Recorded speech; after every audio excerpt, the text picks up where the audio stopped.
मुल्क जिस कला की बहरानी कैफियत से गुजर रहा है और जिनकी वजह से गुजर रहा है, उन्हें लाने वाले भी आप थे।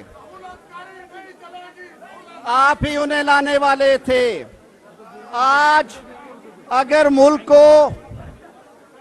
मुल्क को इन बहरानों से निकालना है, अगर तराजू के पलड़े बराबर करवाने हैं, तो वो आप हैं, मेरे वकला हैं, ये काला कोट है इंशाअल्लाह उल अजीज।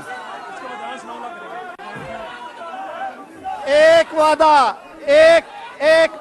वादा शहबाज एक वादा कि साथियों, सहने गुलिस्तान की है रौनक तुमसे, साथियों सहने गुलिस्तान की है रौनक तुमसे जहदे मुसलसल से सजाए रखना।